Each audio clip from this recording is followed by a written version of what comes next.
Ya se van a ir la mayoría, doctora. Dicen que saliendo de transmisible están. Ah, ok.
¿Podemos iniciar ya, Jonathan? Ahorita es 164. Va empezando. Ok. Vamos a esperar un ratito.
Bueno, por los puntuales vamos a dar inicio, ¿verdad? A la clase de hoy, que es sobre lo que vamos a tratar este día, sobre los péptidos vasoactivos. ¿Se escucha bien, Jonathan? Sí, todo bien. ¿Se mira bien también? Dejó de compartir pantalla también. Ah, ok, ok. Vaya, vamos a...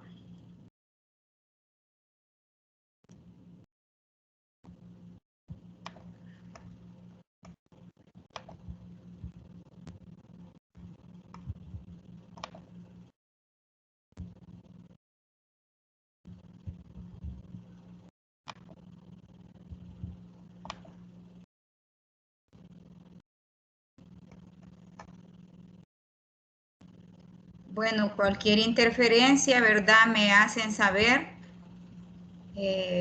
No tengan pena, me hacen saber. También es bien importante que hagamos una interacción, ¿verdad? Entre ustedes, me pueden preguntar algo que no entiendan y yo les voy a responder.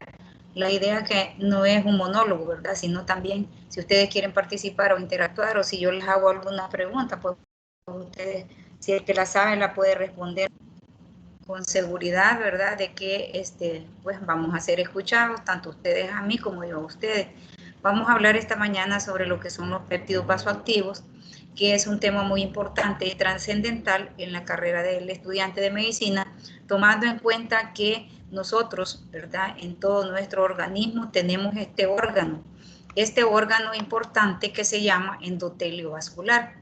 El endotelio vascular se puede definir como una monocapa que va a separar los tejidos de la sangre, cuya principal función del endotelio es regular el flujo y la perfusión a los órganos y sistemas, ¿verdad? A través del cambio en el diámetro del tono vascular, es decir, el endotelio puede llevar más sangre hacia un tejido, pero también cuando se vasodilata, y puede también disminuir la irrigación sanguínea a ese tejido cuando se contrae. Importante que ustedes sepan, ¿verdad?, que el endotelio vascular, como un preámbulo, libera sustancias vasodilatadoras y vasoconstrictoras, las cuales nos van a tener que afectar el tono vascular, es decir, puede reducir el tono vascular o puede aumentar el tono vascular, y de esto es la importancia de lo que vamos a hablar hoy en día.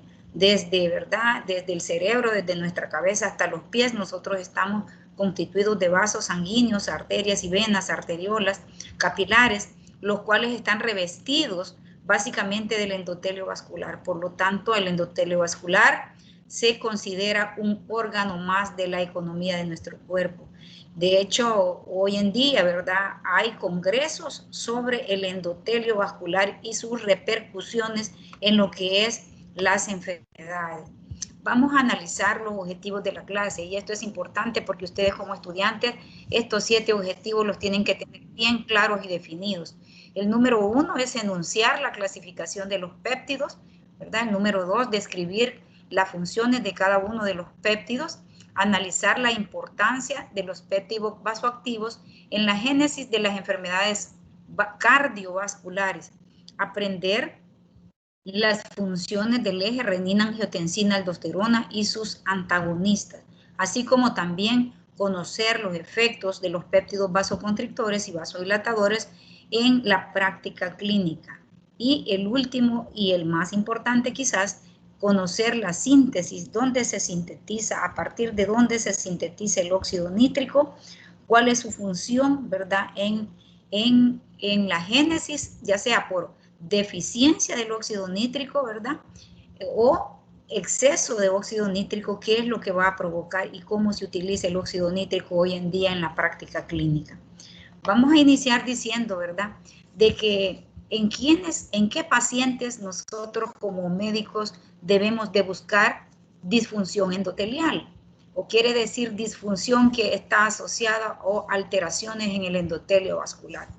Nosotros, como ustedes pueden saberlo, ¿verdad? Nacemos con un endotelio vascular sano, ¿verdad? Ni constriñido ni dilatado, específicamente tiene un tono normal, pero a medida nosotros vamos creciendo con el tiempo, ¿verdad? Vamos presentando por nuestra genética o por nuestra forma de vida, podemos ir presentando enfermedades las cuales nos van a repercutir o van a cambiar la anatomía del endotelio vascular. Y así vamos a decir nosotros que en pacientes diabéticos tienen daño endotelial, también en los pacientes hipertensos, pacientes obesos, por su misma naturaleza de obesidad, hay abundantes células adipocitos, los cuales van a generar con el tiempo una hipertrofia de los adipocitos y la presencia también de factores proinflamatorios como el factor de necrosis tumoral tipo alfa, que estos factores muchas veces se convierten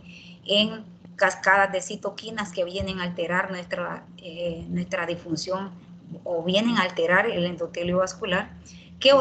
¿En qué otras personas debemos de pensar que hay daño endotelial? En los fumadores. Todo aquel paciente que fuma más de 20 cigarros al día, ¿verdad? Tiene como factor de riesgo daño al endotelio vascular. Se dice que la nicotina, ¿verdad? Provoca o produce aproximadamente unas 4.000 sustancias tóxicas que van a dañar específicamente el endotelio vascular. También tenemos, ¿verdad? Que las mujeres posmenopáusicas que ya han tenido su menopausia, es decir, que ya ha cesado la producción de estrógenos, estas están más predispuestas a tener enfermedad del endotelio vascular, específicamente después de los 55 años.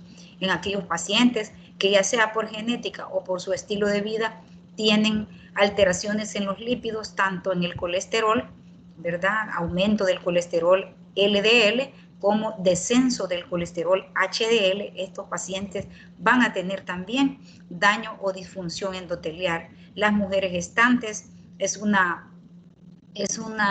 prácticamente un tema importante que es importante verlo, ¿verdad? Las mujeres gestantes es otro mundo. Una mujer desde el momento en que concibe se le cambia toda su fisiología normal y se vuelve un apartado especial. De hecho, vamos a ver fármacos que afectan a la mujer embarazada y también a los recién nacidos. Aquellas personas sedentarias que no hacen ejercicio, que comen demasiado, que comen comidas o grasas trans, ¿verdad? Que son dañinas para dañar el endotelio vascular. Y aquellos pacientes que por definición, porque ya tienen una enfermedad cardiovascular, una cardiopatía hipertensiva, hacen insuficiencia cardíaca congestiva. En estos pacientes, pues, todas estos 2, 4, 6, 8, 9 poblaciones especiales, vamos nosotros a pensar que pueden tener algún grado de daño endotelial. De esta forma, vamos a decir que es importante, ¿verdad?, que nosotros diagnostiquemos la disfunción endotelial. ¿Cómo vamos a diagnosticar la disfunción endotelial? En primer lugar, vamos a decir que la historia clínica es más importante que cualquier examen radiológico, cualquier examen que nosotros podamos hacerle a nuestro paciente, la historia clínica, hacerle preguntas concretas: ¿es diabético usted? ¿Es hipertenso? ¿Ha sufrido un infarto? ¿Tiene colesterol y triglicéridos altos? ¿Verdad? ¿Tiene disfunción eréctil? ¿Por qué no en los hombres? Esa disfunción eréctil en los hombres es una expresión del daño en el endotelio vascular que la persona tiene. Entonces, ¿cuáles son los estudios, ¿verdad?, radiológicos que nosotros o también de laboratorio que nosotros podemos mandar para pensar que el paciente tiene un daño endotelial? En primer lugar, un ecodoppler. Este es un ultrasonido Doppler que nos permite ver tanto el sistema arterial como el sistema venoso, que también están el diámetro de las arterias o el diámetro de las venas. Para ponerles un ejemplo, anoche a las 10 de la noche me llaman del Hospital San Francisco: doctora, aquí tiene una paciente que la busca. Y le pregunto yo: ¿y por qué le pasa a la señora? Y me dice: es que tiene 2 días de presentar un edema unilateral del miembro inferior izquierdo con dolor intenso. ¿Cuál creen que fue el diagnóstico clínico? ¿verdad? Una trombosis venosa profunda del miembro inferior izquierdo, acompañada de una celulitis concomitante. La señora ya tiene un comórbido antecedente de hipertensión arterial, ¿verdad? Ya tuvo un accidente cerebrovascular hace 10 años, entonces ella tiene daño en el endotelio vascular y eso, el hecho de estar encamada, el encamamiento prolongado, le ha ocasionado a ella que el endotelio haya una disfunción. Esto tiene que ver mucho también con nuestro sistema de coagulación sanguínea, el éstasis de la sangre provoca coágulos, trombos, esto obstruye los vasos sanguíneos y la señora lo que tiene es una trombosis venosa profunda. ¿Qué le están haciendo ahorita para confirmar el diagnóstico clínico? Un Doppler venoso profundo para descartar, ¿verdad?, la presencia de un coágulo. ¿Cuál es el tratamiento? Los anticoagulantes, en este caso a esta paciente, le pusimos una heparina de bajo peso molecular. ¿Qué otro estudio se le puede realizar? La PCR, la proteína C reactiva. Esta es bien importante, ¿verdad?, para determinar la inflamación o los factores proinflamatorios que pueden estar dañando el endotelio. Tenemos el test de la acetilcolina. Ustedes saben que el que descubrió el óxido nítrico es un hondureño nativo salvadoreño, nacionalizado salvadoreño, que es el doctor Salvador Moncada. Él salió de la Facultad de Medicina de la Universidad del Salvador, ¿verdad? Y él descubrió la presencia del óxido nítrico a través de los test de la acetilcolina. La homocisteína es una sustancia que en nuestro medio no la medimos, pero que también puede provocar daño en exceso de homocisteína, puede provocar un daño endotelial. Podemos hacer reacciones vasomotoras, que esto ya se hace con equipos especiales, el test vasomotor de esfuerzo para probar si la persona tiene con el esfuerzo físico tendencia a hacer o a presentar vasoconstricción. Y hay algo importante que a veces no le damos importancia y es la microalbuminuria.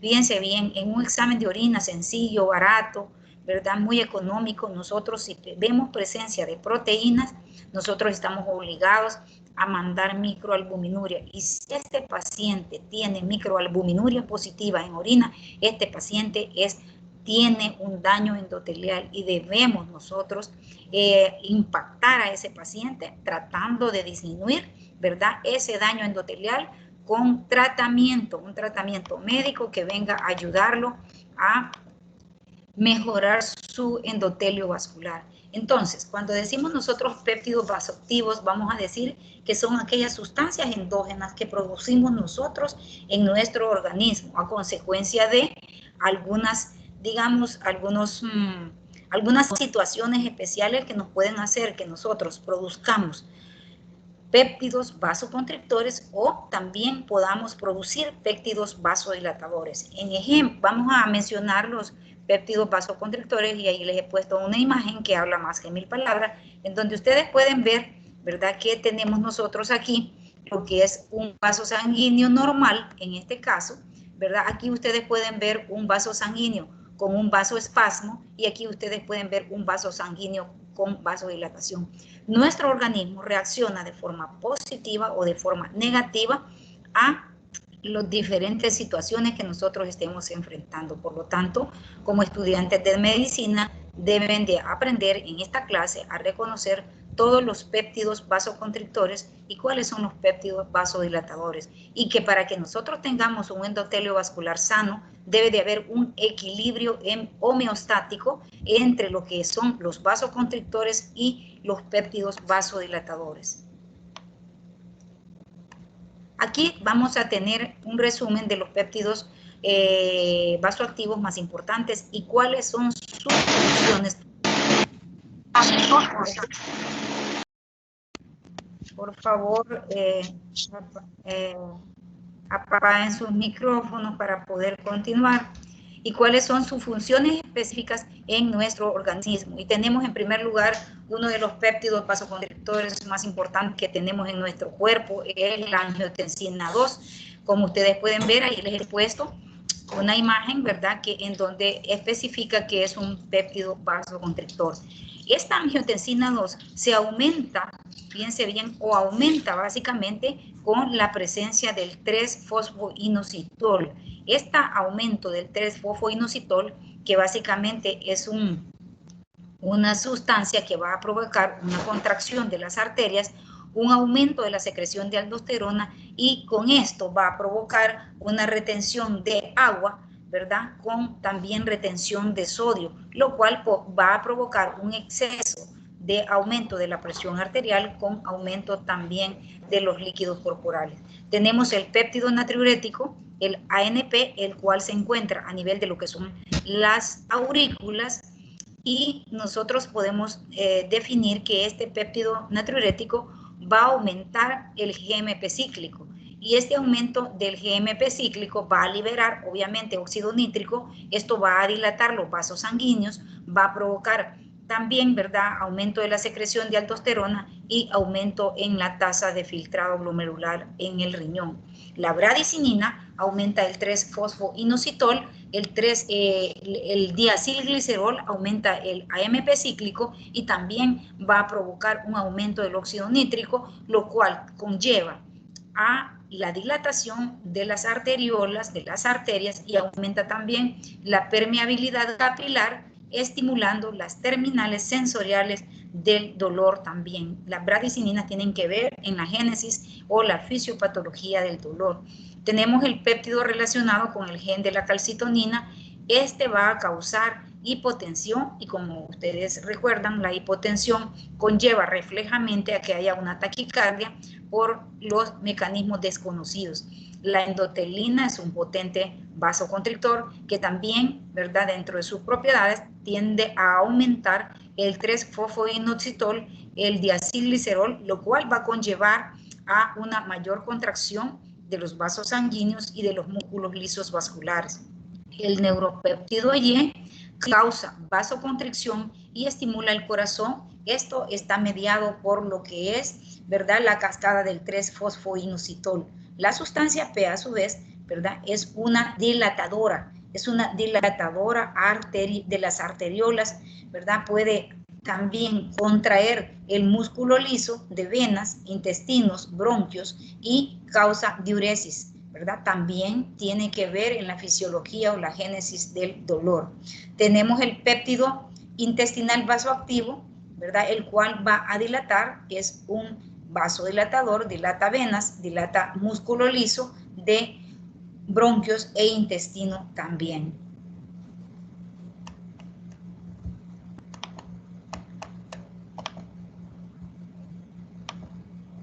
Bueno, vamos a iniciar. ¿Hasta ahorita bien todo? ¿Jóvenes? Sí, doctora. Sí, doctora. Sí. Ok. Vamos a iniciar, ¿verdad? ¿Perdón? Sí, todo está bien. Ok.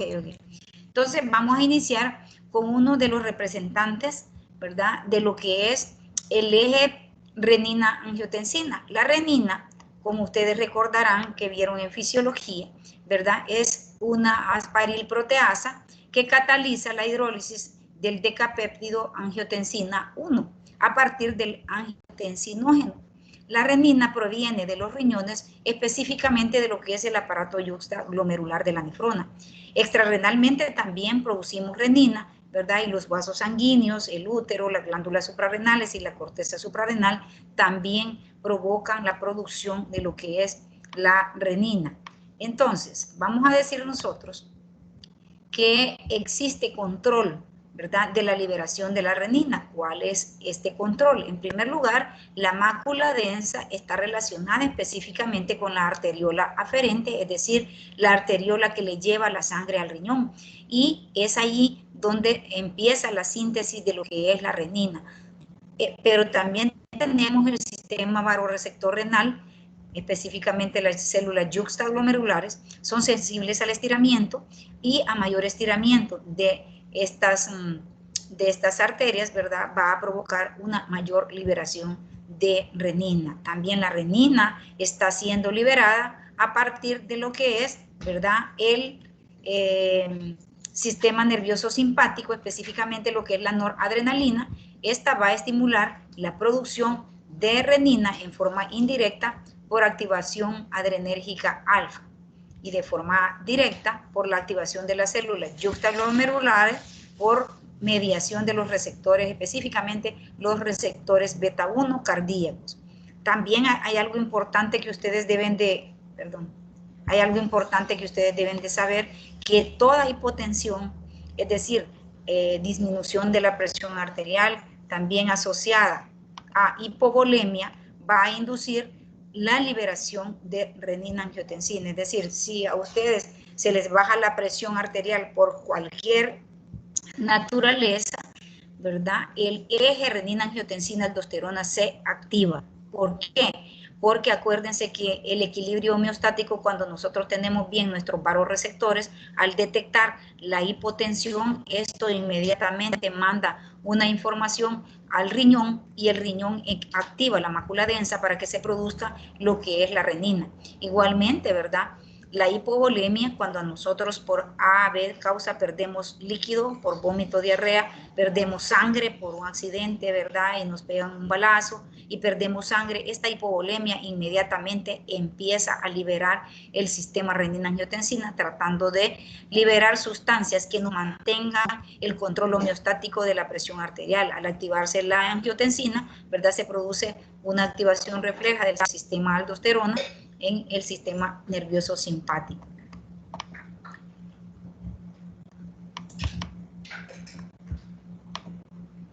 Entonces, resumiendo, vamos a decir que la secreción de renina está mediada por 3 vías específicas: la vía de la mácula densa, que ya la vimos, la vía de los vasoreceptores, ¿verdad?, que es específicamente a nivel de lo que es la función intrarrenal y tiene que ver mucho con también los cambios de perfusión, ¿verdad?, de nuestro cuerpo, la hipotensión les mencionaba, y también la hipoperfusión de los órganos, y también la vía del receptor adrenérgico, en donde participa lo que es el sistema nervioso, específicamente el sistema nervioso simpático. Entonces, la renina se produce a partir del angiotensinógeno, ¿verdad? El angiotensinógeno, que es un sustrato proteico, ¿verdad?, circulante, a partir de lo que es la renina. Esta separa lo que es la angiotensina 1.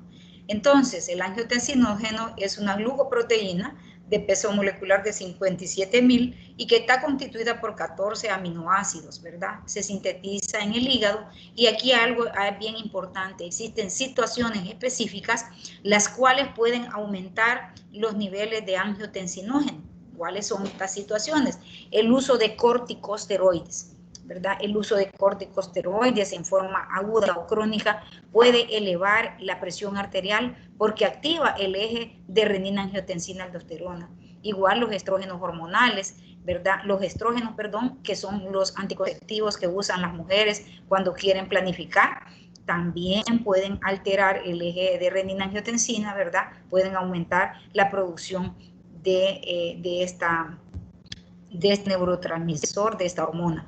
También cuando hay una hiperactividad de las hormonas tiroideas, ¿verdad? Cuando nosotros tenemos un hipertiroidismo, ¿verdad?, esto va a ocasionar un aumento de lo que es el angiotensinógeno y por ende, ¿verdad?, de lo que es la angiotensina. El embarazo en las mujeres, ya les hablaba, ¿verdad?, y también los anticonceptivos orales. La angiotensina 1, su actividad biológica es mínima o nula, y la angiotensina 1 tiene una característica que necesita básicamente de lo que es la enzima convertidora de la angiotensina para convertirla en angiotensina 2. Al recibir acción de las aminopeptidasas plasmáticas o hísticas, puede convertirse en angiotensina 1, que a su vez esta, ¿verdad?, va a convertirse en angiotensina 2. Aquí tenemos que la enzima convertidora de la angiotensina, o también llamada la ECA, es una carboxipeptidasa de peptidilcinasa 2. Su principal sustrato es la angiotensina 1, y esta activa también la cascada de la bradicinina, que son importantes vasodilatadores en nuestro cuerpo. Esta enzima convertidora de la angiotensina está distribuida en todo nuestro organismo, en todas nuestras células endoteliales vasculares, y está en íntima relación con nuestra sangre. Los riñones, el corazón, los testículos expresan o liberan un homólogo llamada enzima convertidora de la angiotensina 2. La angiotensina 2, pues es de la que hemos estado hablando, tiene una vida media fugaz de 15 a 60 segundos, una latencia, ¿verdad? O tiempo de acción en promedio de 10 a 15, la latencia tiene que ver con el inicio de la acción, es muy rápida la acción de la angiotensina 2, la cual se tarda de 10 a 15 segundos. Se conoce como uno de los más potentes vasoconstrictores que nosotros producimos en nuestras células y estimula el endotelio. Sus acciones básicamente tienen que ver mucho con la contracción del músculo liso vascular, ¿verdad? Con las glándulas suprarrenales, el riñón, el corazón y el cerebro. La angiotensina 2 puede intensificar las acciones de lo que es la adrenalina y lo que es la noradrenalina. Sus acciones básicamente van a contribuir a mantener, ¿verdad?, un equilibrio homeostático de lo que es la presión arterial y también de los líquidos y electrolitos. ¿Cuáles son las acciones específicas de la angiotensina 2? Y estas son cosas que ustedes deben de aprenderse para siempre, porque son importantes que nosotros como médicos sepamos que una vez se libera la angiotensina 2, ¿verdad?, va a estimular una serie de reacciones, las cuales van a estar muchas veces a favor y otras veces en contra de nuestra fisiología normal. La angiotensina 2, ¿verdad?, ya decíamos nosotros que se produce cuando se estimula la corteza suprarrenal y también cuando estimulamos la mácula densa de riñones por situaciones especiales.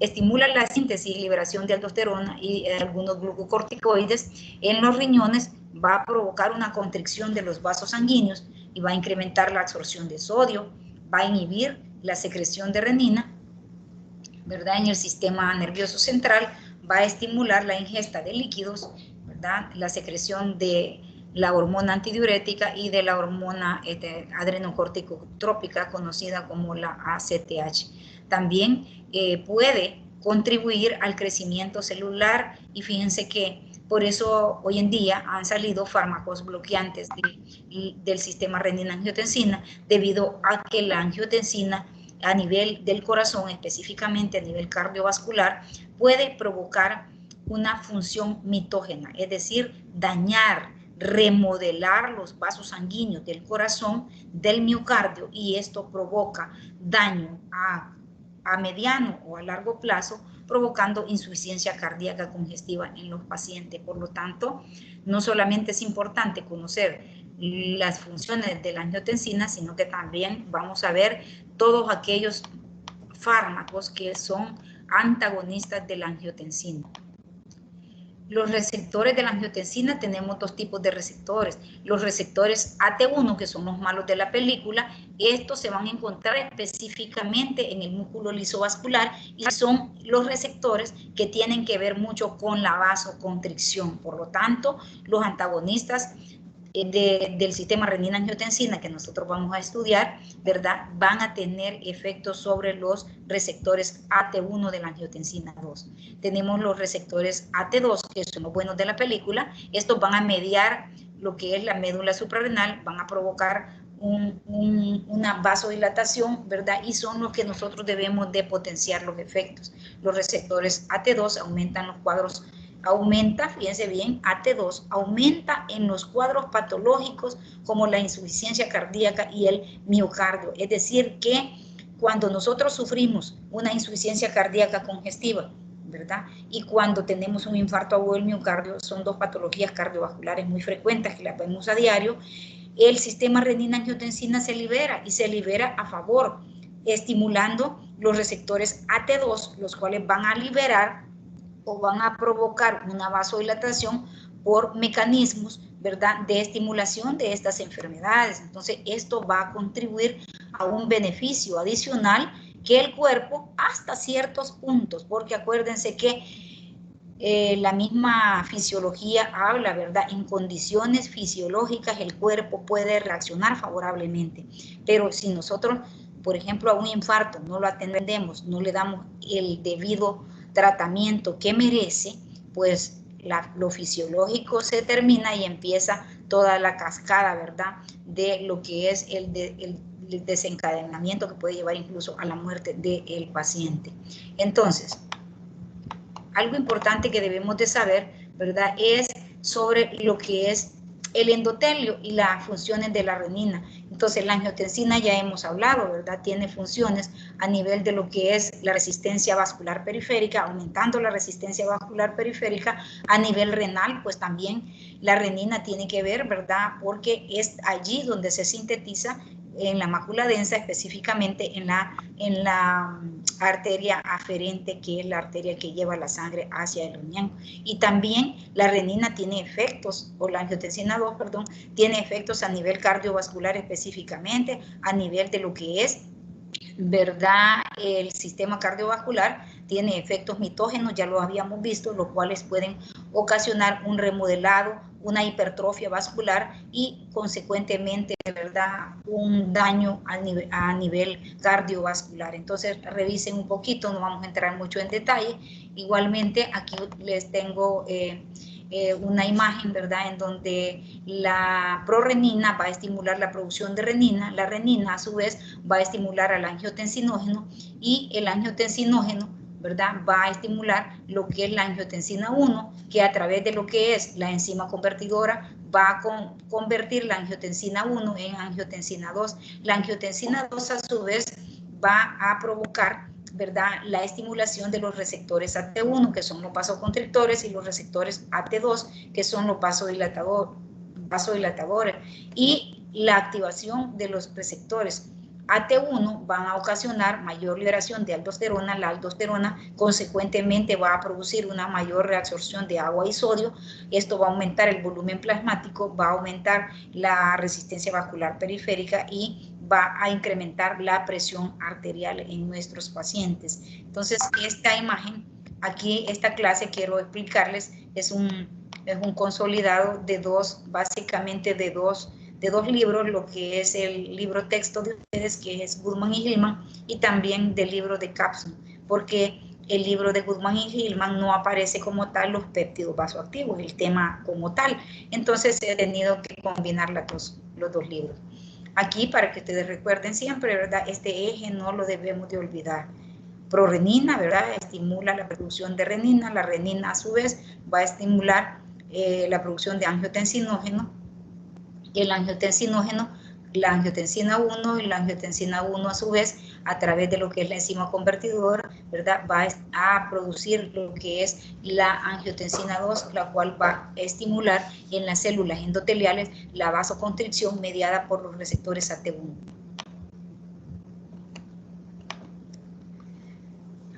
Es importante que como estudiantes aprendamos qué es lo que nos produce la vasoconstricción, pero al mismo tiempo, cuáles son los fármacos que hoy en día nosotros tenemos en nuestros mercados para tratar, ¿verdad?, estas enfermedades en donde hay un aumento en la producción de renina.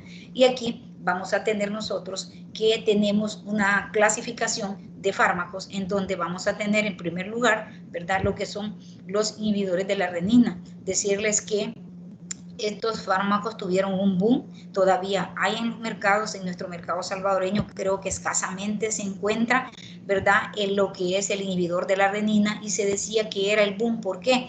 Porque si usted inhibe la renina desde donde se origina, ¿verdad?, obviamente los otros fármacos, las otras familias de fármacos ya no tenían uso ya no tenían, digamos, como un efecto para bloquear la cascada, porque nosotros ya estábamos bloqueando la renina desde la raíz, es decir, no nos íbamos colateralmente, ¿verdad?, sino que estábamos bloqueando la renina desde donde se produce y ya no bajaba al eje hacia abajo.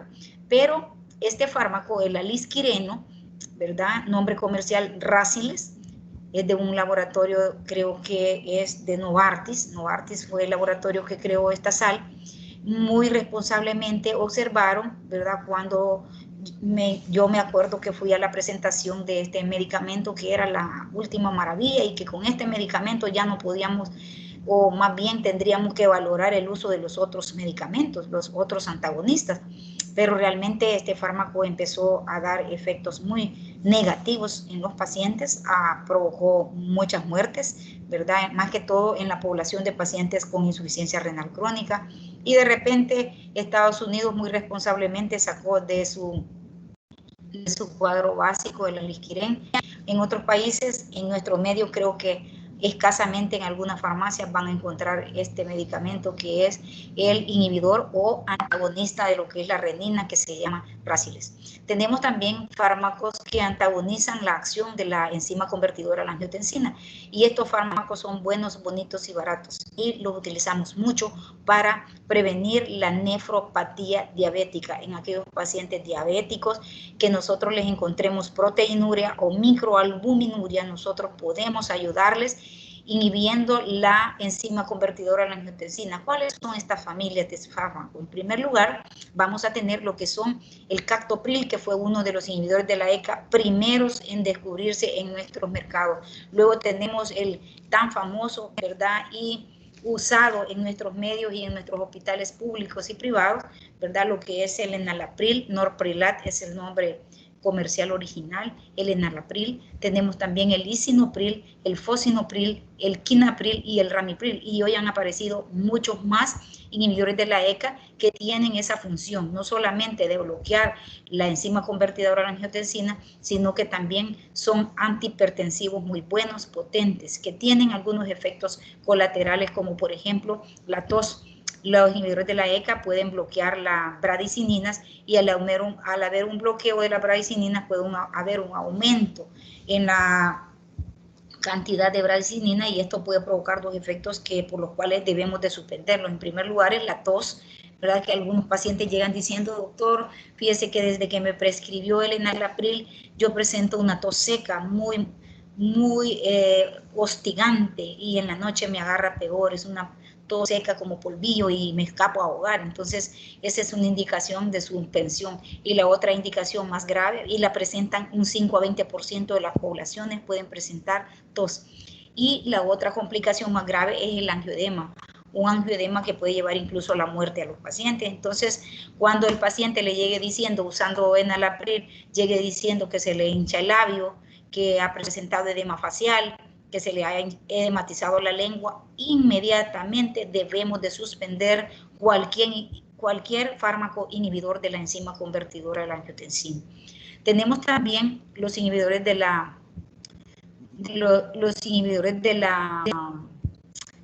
los receptores de la angiotensina 1. Estos también nosotros les llamamos ARA2, ¿verdad? Son una familia muy importante, muy novedosa, muy prometedora, sus acciones a nivel de lo que es la nefropatía diabética, y también se le da muchas veces profilácticamente a los pacientes diabéticos para que no, como profilaxis, obviamente las dosis son bien mínimas, como profilaxis para tratar, ¿verdad?, lo que es la nefropatía diabética.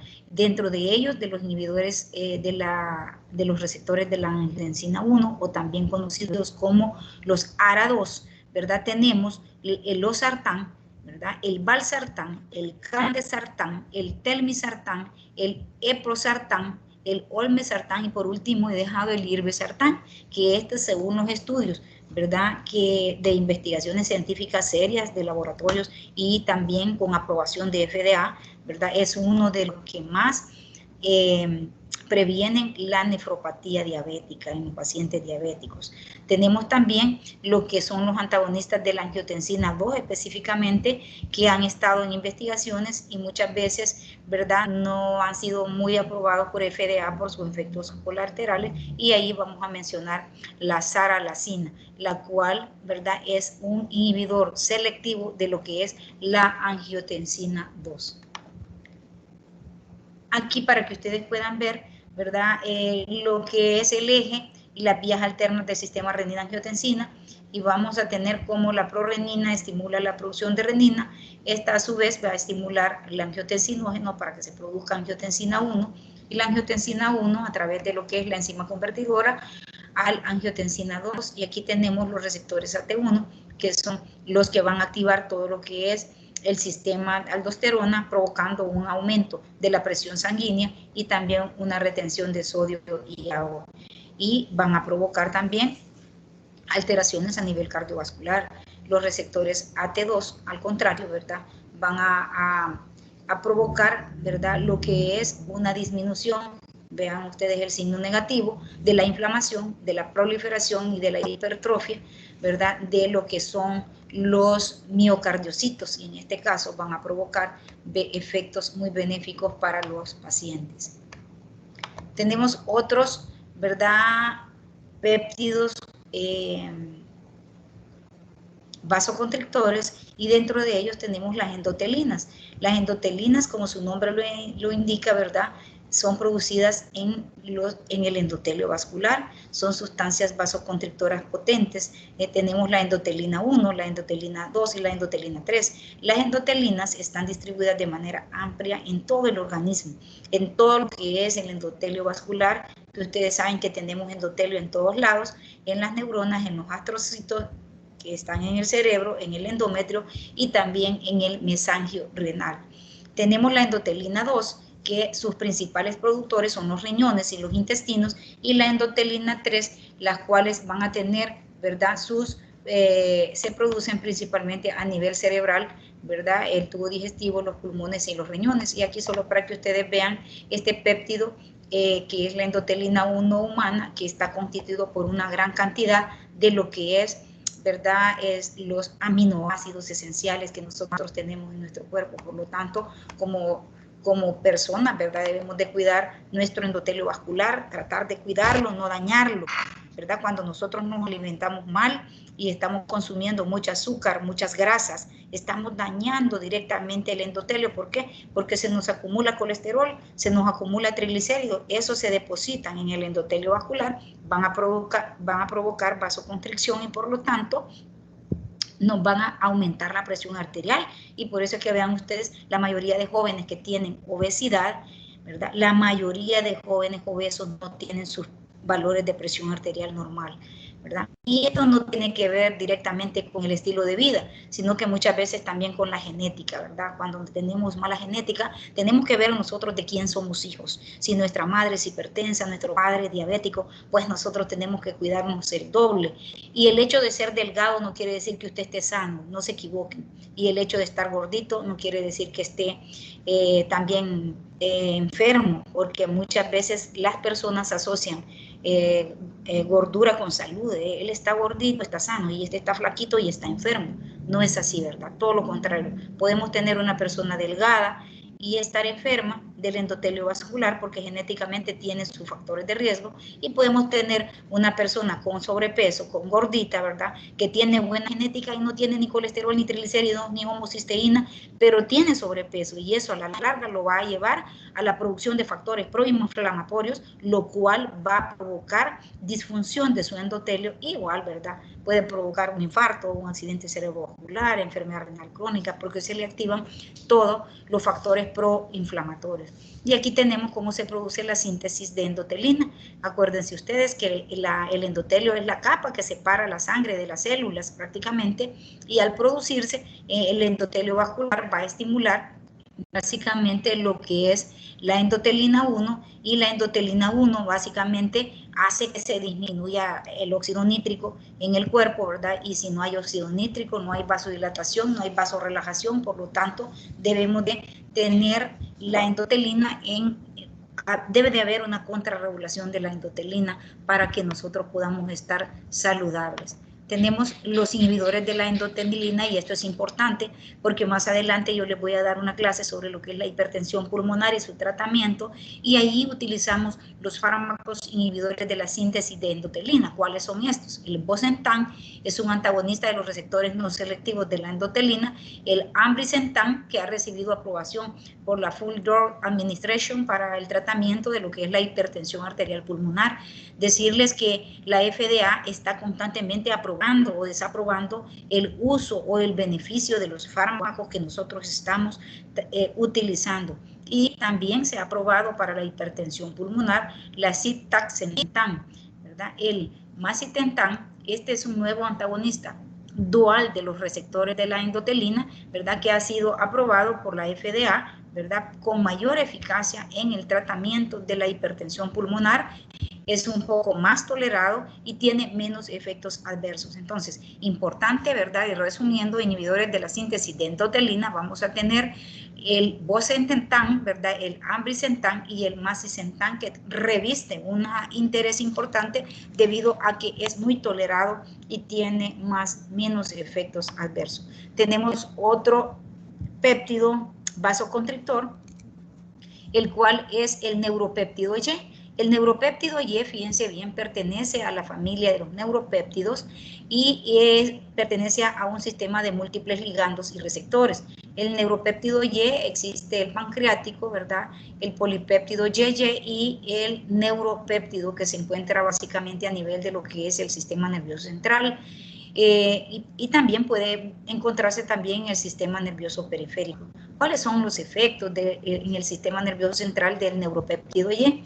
Procesos intensos, ¿verdad? No, la estimulación del neuropéptido Y puede provocar intensos deseos de comer, por lo tanto es una sustancia orexigénica que a nivel del encéfalo puede provocar la estimulación, ¿verdad?, del hambre.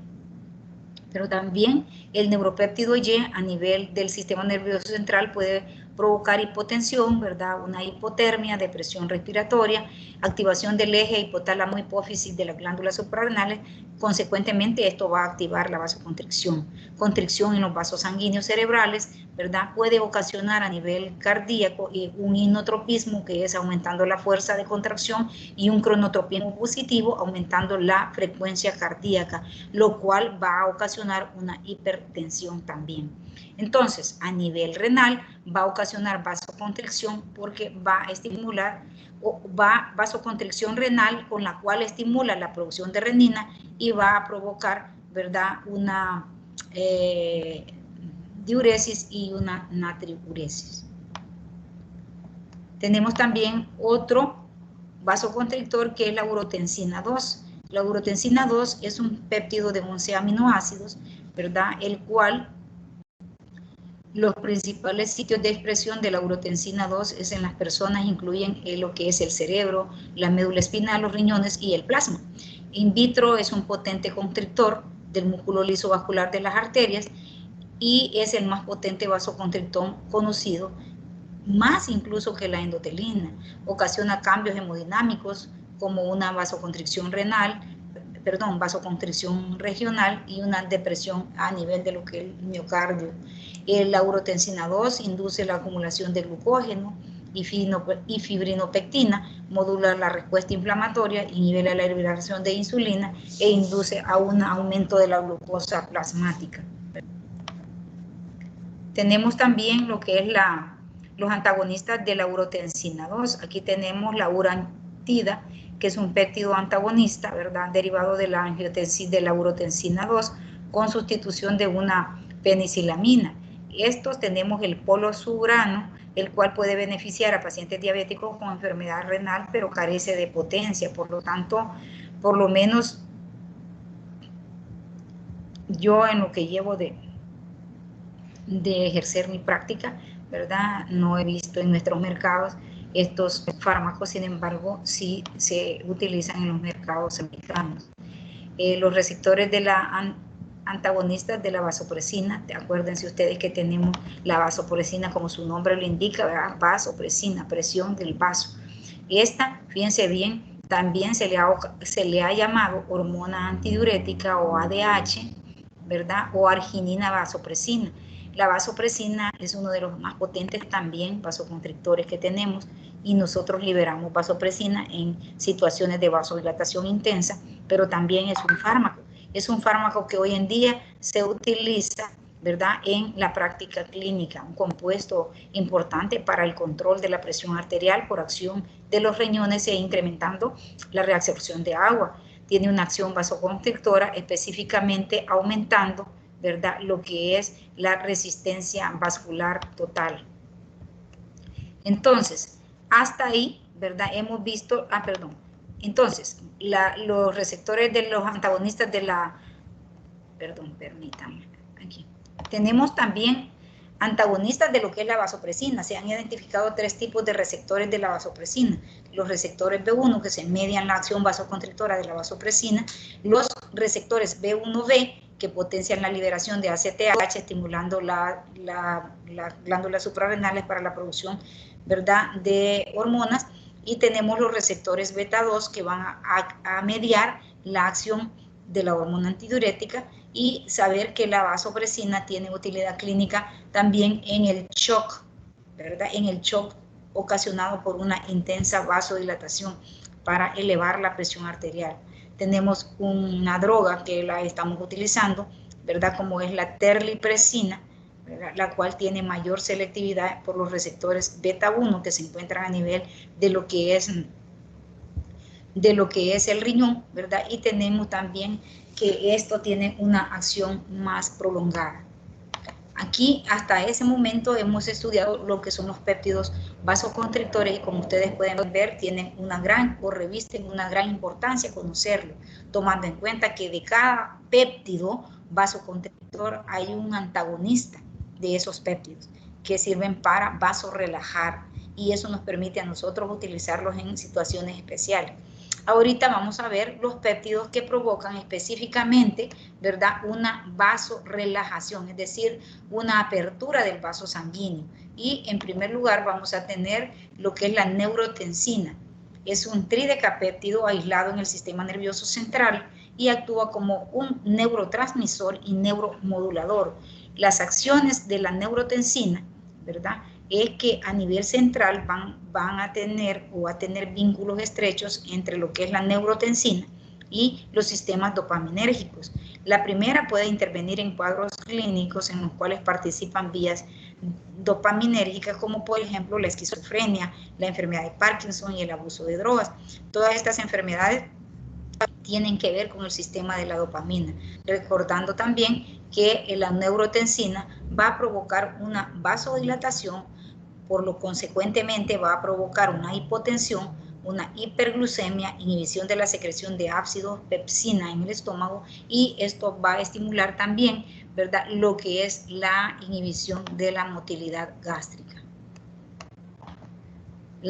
Los antagonistas de la neurotensina, aquí tenemos, ¿verdad?, que son unos fármacos que van a provocar todo lo contrario. Si la neurotensina provoca vasodilatación, estos fármacos van a contrarrestar el efecto vasodilatador, ¿verdad? Y ahí tenemos estos fármacos que así aparecen en su libro, el CR 142-94-8A, y tenemos el CR 48-69-2, y el CR, creo que esto tiene que ver mucho con alelos y genética, ¿verdad?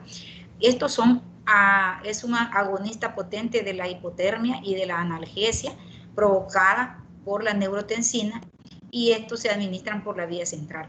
También antagonizan los efectos cardiovasculares, ¿verdad?, y de la neurotensina a nivel sistémico, es decir, que la vasodilatación la van a contrarrestar. Los efectos de la neurotensina son mediados por 3 subtipos de receptores: la neurotensina 1, 2 y 3, y también conocidos como neurotensinas de la misma forma, ¿verdad?, 1, 2 y 3. Tenemos lo que es el sistema de las cininas, que son las cininas, son péptidos vasodilatadores muy potentes sintetizados a partir de lo que son el sistema de calicreínas y sinogenasas, que actúan como sustratos proteicos llamados también cininógenos. El sistema calicreína-cinina tienen alguna similitud a lo que es el sistema renina-angiotensina-aldosterona. Las calicreínas, ¿verdad?, se encuentran en el plasma, se encuentran en los tejidos del cuerpo, ¿verdad?, en los riñones, en el páncreas, en el intestino, en las glándulas suprarrenales y también en las glándulas salivales. La precalicreína se transforma por acción de la tripsina en un factor de Hademans y la propia calicreína. Estos también, ¿verdad?, transforman en prorenina, y esta se activa. Aquí tenemos la formación de cininas, que son las bradicininas, las cuales se van a liberar por acción de las calicreínas plasmáticas. La lisil-bradicinina se liberan por la calicreína hística, y la metionilsilbradicinina se liberan por acción de la pepsina y otras similares. ¿Cuáles son los efectos fisiológicos del sistema de las cininas calicreínas? A nivel del aparato cardiovascular, básicamente van a provocar una intensa vasodilatación, ¿verdad? Esta vasodilatación arteriolar de los órganos como el corazón, el riñón, intestinos, músculo estriado e hígado. Y también van a disminuir la presión arterial, decirles que nosotros tenemos un equilibrio homeostático entre sustancias vasoconstrictoras y vasodilatadoras, por lo tanto, estos sistemas automáticamente se liberan cuando en situaciones en donde hay un exceso, ¿verdad?, de vasoconstricción, se van a liberar las cininas, o también en situaciones patológicas, ¿verdad? Pero hasta cierto punto, ¿verdad? Tenemos que controlar la patología para que nosotros podamos ayudarle a nuestros pacientes. Los receptores de las cininas, tenemos receptores beta 1 y beta 2, ¿verdad? Estos, los beta 1 escasos en el cuerpo y participan básicamente en las respuestas inflamatorias del cuerpo. Tenemos los receptores beta 2, los cuales están subclasificados en beta 2A y beta 2B, distribuidos ampliamente en el cuerpo, ayudan a la movilización del calcio, al transporte del cloro, la formación de óxido nítrico y activación de lo que es la fosfolipasa C y los tromboxanos A2, así como también lo que es la adenilciclasa. Tenemos también lo que son los péptidos natriuréticos. Estos péptidos natriuréticos, vamos a tener tres tipos de péptidos natriuréticos. Estos se producen básicamente los de interés farmacológico para los médicos, son los péptidos natriuréticos que se producen a nivel de lo que son las aurículas, ¿verdad? Estos tipos de péptidos tenemos el ANP, el péptido natriurético auricular, el BNP, el péptido natriurético cerebral, y tenemos el CNP, el péptido natriurético tipo C, que se encuentra en el sistema nervioso central. Y tenemos también la uradilatina. Estos péptidos natriuréticos tienen o revisten interés importante, más que todo el ANP, en enfermedades como la insuficiencia cardíaca congestiva.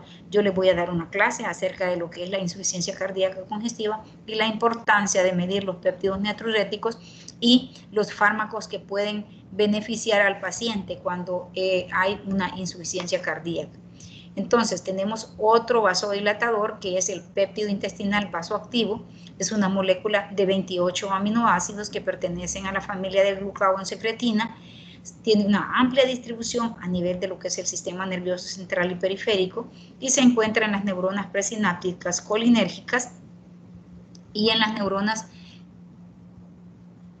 péptidoadrenérgicas periféricas, que se activan principalmente en lo que es el corazón, los pulmones, el tubo digestivo, el aparato urogenital, en la piel, en los ojos, en los ovarios y las glándulas tiroides. Como ustedes pueden ver, estos péptidos intestinal vasoactivos se encuentran prácticamente en todo el organismo.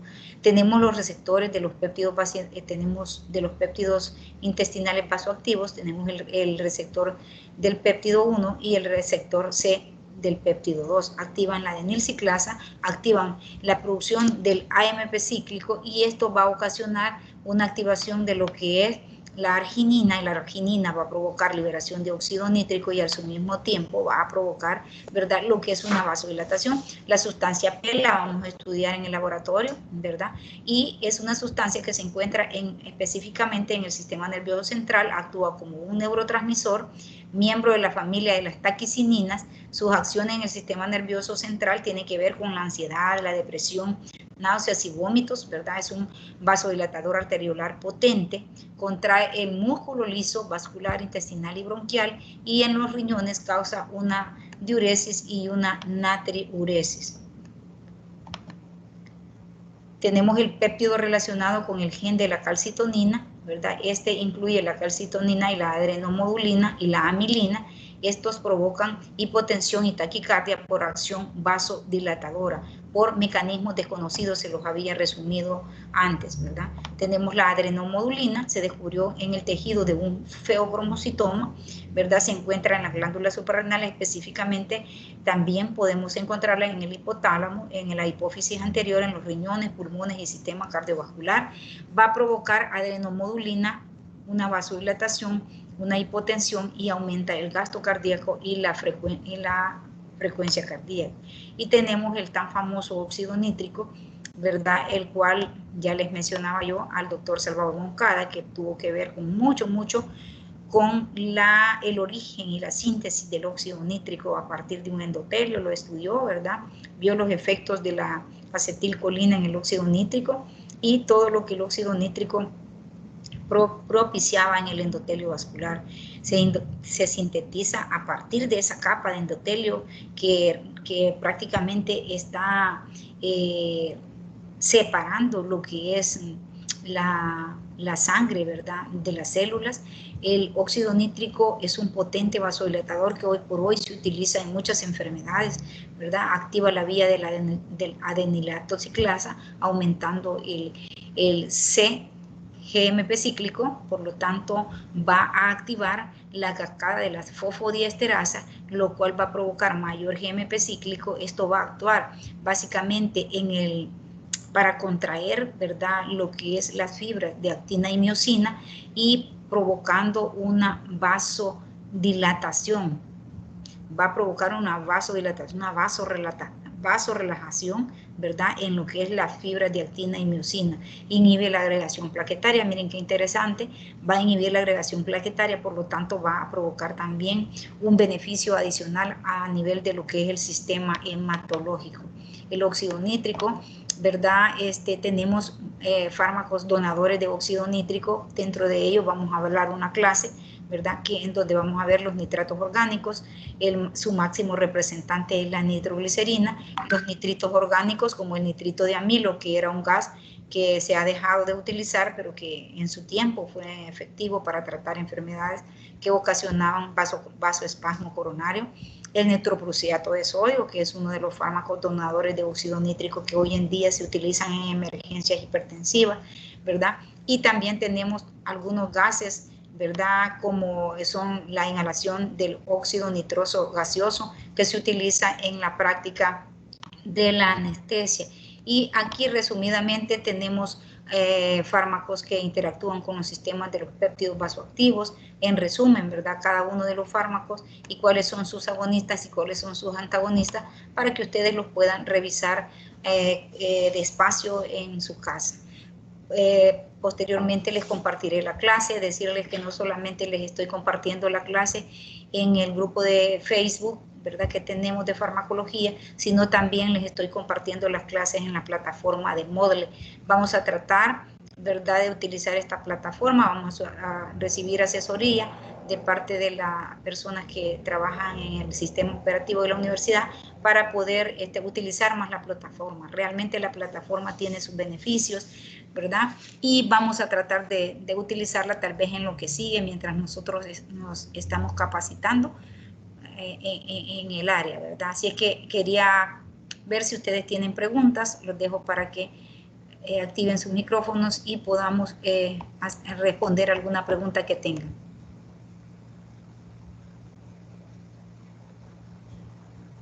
Bibliografía de Goodman o ambos.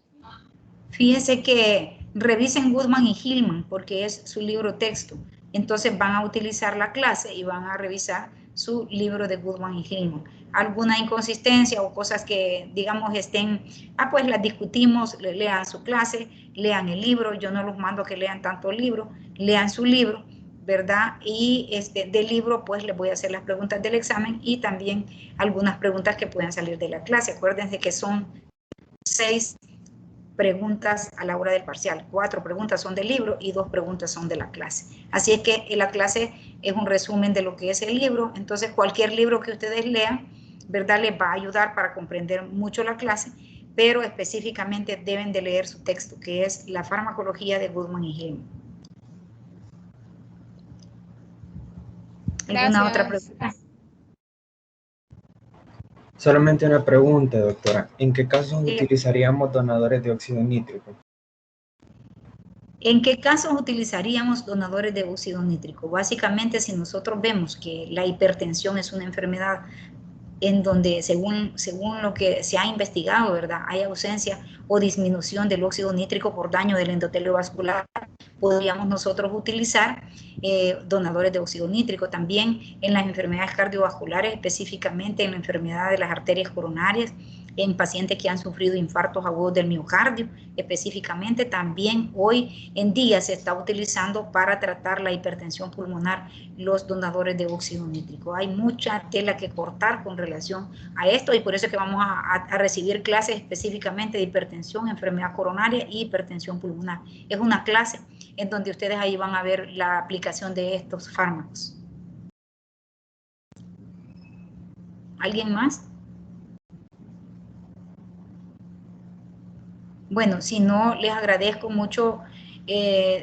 Vamos a tratar de ser lo más prácticos en esta farmacología 2, así como a ustedes les gusta, ¿verdad? Que preguntar y todo, ¿verdad? También yo les pido que estudien, que vengan a las clases, porque el estudiante, siempre hay 3 tipos de estudiantes, ¿verdad? El bueno, el estudiante intermedio y el estudiante malo. El estudiante malo, aunque uno utilice las mejores técnicas didácticas, nunca va a ser bueno. ¿Por qué? Porque no tiene disciplina, porque no tiene dedicación hacia la materia, porque no van a clases. Realmente estar en clases virtuales realmente es una pena, porque como docentes nosotros tratamos de dar nuestra experiencia, ¿verdad? Que tenemos, y a veces el estudiante solamente activa el teléfono y nada más para que le digan que estoy ahí, ¿verdad? Y realmente quien pierde son ustedes. Ustedes pierden mucho cuando no reciben una clase. Deben de escucharla, prepárense, si quieren estén acostaditos en su camita con unos audífonos, ¿verdad? Y revisando su clase, oyendo su clase, porque señores, no es bueno, y yo quizás voy a monitorear las clases porque no voy a permitir que la graben, y no voy a permitir que la graben por una razón, porque los haraganes y los irresponsables no van a clase porque saben que ustedes la van a compartir después, ¿verdad? Entonces ya voy a monitorear yo las clases y no voy a permitir que nadie grabe una clase. Es por eso, para exigir, ¿verdad? Porque a veces a las buenas no entienden, entonces a las malas probablemente, por lo menos mis clases, voy a tratar de que ustedes, exigirles a ustedes. Yo me exijo a mí misma, yo trato de preparar bien las clases, yo trato de documentarme, leer un poquito más, ¿verdad? Entonces eso requiere también un sacrificio extra. Y ese sacrificio extra debe ser compensado con que ustedes asistan a la clase, pero no solo porque aparezcan allí que están conectados, ¿verdad? Sino porque están escuchando la clase. Yo les pido, por favor, que por lo menos a mis clases pongan atención. Yo les doy un poquito más de lo que los libros, les doy mi experiencia, les doy cosas prácticas, ¿verdad? Hago que ustedes sientan que las clases son importantes en la formación académica de ustedes. Por lo tanto, yo esperaría, ¿verdad?, de que se pongan las pilas, ¿verdad?, que se pongan las pilas, que no vayan a andar llorando al final, que no me quiero quedar, doctora, ayúdeme, porque ustedes saben que la universidad a nosotros los docentes nos paga por enseñar. No me pagan por reprobar alumnos, no me pagan por pasar alumnos. Ustedes solos, ¿verdad?, aprueban la asignatura o reprueban la asignatura. La dedicación, la disciplina, el entusiasmo con que ustedes estén iniciando este ciclo, de eso dependerá que al final, ahí en diciembre, ¿verdad?, ¿cuál sería su regalo? La mayoría de estudiantes aprobando su materia. La mayoría de estudiantes aprobando su materia. Pero si ustedes irresponsablemente, no es que la llevo en segunda, la llevo en tercera, esa clase ya me la sé, y sepan ustedes que cada vez, ¿verdad?, hay cosas nuevas, hay mucho que aprender, y si alguien que la lleve en tercera escucha una clase, yo creo que ya no tiene que estudiar más para el examen, ¿verdad?, porque básicamente ahí estudia en la clase. Entonces les pido por favor que asistan a las clases, porque también a partir de la otra clase mía, ¿verdad?, el día jueves le va a dar clase la doctora Wendy. Por favor, organicen bien, estén pendientes con ella, ¿verdad? Díganle, doctora, ya tenemos la clase, acuérdenle.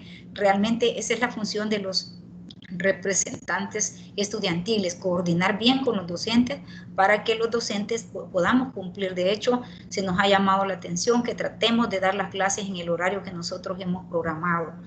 Pueden haber casos fortuitos, pero va a ser no va a ser la norma, sino el excepto, ¿verdad? Así es que les agradezco mucho la participación de ustedes en las clases, motivarlos, que sean Doctora, buenos estudiantes, buenos médicos. Díganme.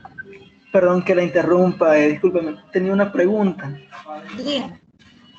Leyendo unos artículos médicos que buscaba para poder entender más de la enzima convertidora de angiotensina, me salía unos artículos de que el coronavirus, el SARS-CoV-2, Sí. se une a los receptores de la ECA2, que están precisamente en los pulmones, en el endotelio y en lo que es en el corazón, pero no entiendo cómo es que logra unirse y pues generar el proceso de enfermedad. Y usted que está más en esa línea, no sé si me podría explicar un poco más, porque no entendí cómo es que uniéndose estos receptores puede provocar esta patología, porque dice que se une. Vaya, fíjate bien, el SARS-CoV-2 es un virus que tiene un comportamiento, hoy en día lo están estudiando como una enfermedad autoinmune. ¿Por qué? Porque el SARS-CoV-2 a nivel pulmonar, y no solo a nivel pulmonar, a nivel sistémico, está provocando una cascada de citoquinas. Al haber liberación de citoquinas, puede haber liberación de sustancias vasoconstrictoras, lo que es la angiotensina 2, y la angiotensina 2 puede provocar en algunos sustratos, ¿verdad? Más que todo en los vasos sanguíneos, elevación de la presión arterial, y en otros puede desencadenar sustancias proinflamatorias. Es el caso de lo que tú me estás diciendo. De hecho, nosotros para saber si el paciente tiene COVID, nosotros mandamos marcadores inflamatorios y de eso nosotros vemos si el paciente va a presentar una complicación leve o va para la cascada con una gran cantidad de liberación de citoquinas, que ahí hay de todo, ¿verdad? Entonces, fíjate bien, cuando nosotros tenemos un paciente con sospecha de COVID, nosotros le mandamos 4 exámenes. Le mandamos la PCR, que es la reacción en cadena de la polimerasa, ¿verdad? Le mandamos el dímero D, que es algo que nos mide, porque si ustedes recordarán, el SARS-CoV mataba, y en China, que fue el país donde se originó el COVID, inicialmente los pacientes los metían a ventilación mecánica, pensando que había una gran disfunción endotelial pulmonar y que eso los conllevaba básicamente a la insuficiencia respiratoria. Pero con el tiempo se vinieron dando cuenta que el virus desencadena reacciones a nivel del sistema hematológico, provocando coágulos, y entonces empezaron a darle un tratamiento diferente. De hecho, los pacientes que nosotros vemos con un dímero D alto, empezamos a iniciar con anticoagulantes, antiagregantes plaquetarios, porque se activa esa vía de la activación de los factores activadores de las plaquetas. También, como una enfermedad autoinmune que se comporta, empieza a aumentar los factores proinflamatorios. Entonces nosotros medimos la ferritina, que es un factor si todos estos exámenes, el hemograma, ¿verdad? En el hemograma últimamente estamos viendo que los pacientes van a tener una gran linfopenia, pero a mí me han llegado unos pacientes con una disminución de los glóbulos blancos y un descenso de las plaquetas. Creo que esta es la nueva cepa que estamos presentando, porque la cepa anterior que teníamos, nosotros veíamos que el paciente tenía básicamente los glóbulos blancos casi normales o un poquito bajos, con los linfocitos muy bajos. Pero hoy yo he tenido 4 pacientes en esta semana, jóvenes y mayores, los cuales presentan no solamente la leucopenia, glóbulos blancos muy bajos, hasta de 2000, con plaquetas bajas. Entonces, este virus es un virus que se comporta como una enfermedad autoinmune. ¿Por qué? Porque libera cascada de citoquinas. Dentro de las citoquinas hay mayor liberación del factor de necrosis tumoral tipo alfa, hay activación del factor activador de las plaquetas, hay activación del sistema renina, angiotensina, aldosterona, de tal forma que si nosotros como médicos no leemos, nosotros no nos documentamos, ¿qué es lo que va a pasar? Vamos a tratar mal a los pacientes.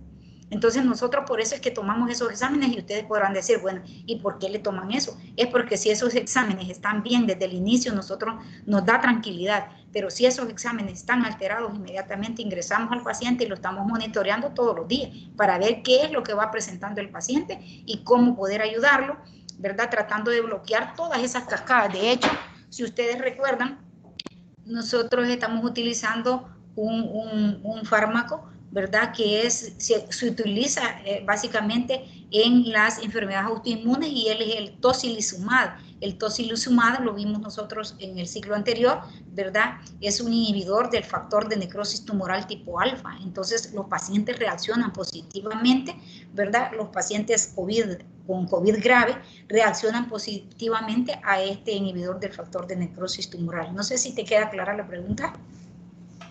Sí, doctora, muchas gracias. Disculpe. Okay.